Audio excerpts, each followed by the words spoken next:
भगवान श्री हनुमान की जन्म कथा। एक बार भगवान इंद्र ऋषि दुर्वासा द्वारा आयोजित स्वर्ग में एक औपचारिक बैठक में भाग ले रहे थे। तब उस समय हर कोई एक गहन मंथन में डूबा था। पुंजिकस्थली नाम की एक अप्सरा अनजाने में उस बैठक में विघ्न पैदा कर रही थी। तभी ऋषि दुर्वासा ने उसे ऐसा नहीं करने को कहा। ऋषि दुर्वासा की कही गई बातों को उस अप्सरा ने अनसुना कर दिया। यह देख कर वो नाराज हो गए। तब ऋषि दुर्वासा ने उसे श्राप देते हुए कहा कि तुमने एक बंदर की तरह काम किया है, इसलिए तुम उसी प्रकार एक बंदरिया बन जाओ। ऋषि दुर्वासा के श्राप की बात सुनकर अप्सरा को अपनी गलती का एहसास हुआ और वह उनसे रोते हुए क्षमा मांगने लगी।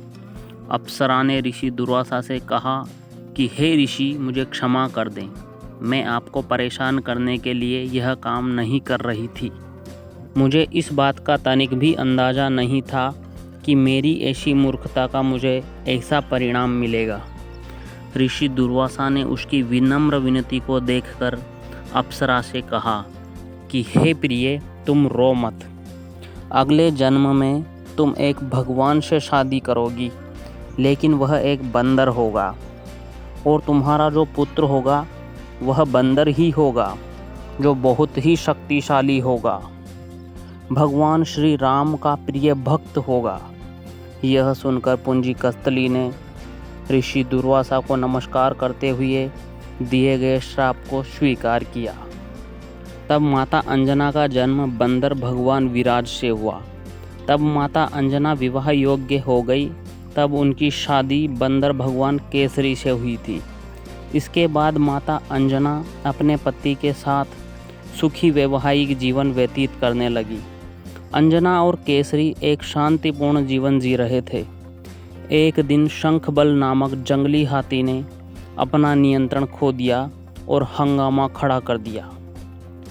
कई लोगों की इस हंगामे में जान चली गई। कितने ऋषि इस वजह से अपना अनुष्ठान पूरा नहीं कर सके। भगवान केसरी श्री शंखबल से बेहद प्रेम करते थे। भगवान केसरी ने अपने प्रिय हाथी को जब मार डाला तो वह बहुत शोक में डूब गए।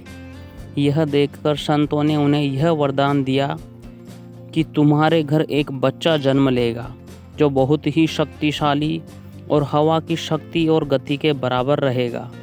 तब इस प्रकार भगवान केसरी के घर में माता अंजना ने भगवान श्री हनुमान को जन्म दिया। यही उनके जन्म की कहानी है। इसीलिए उन्हें अंजनी पुत्र और पवन पुत्र कहा जाता है। ऐसे ही और वीडियो देखने के लिए हमारे चैनल को सब्सक्राइब करें। धन्यवाद।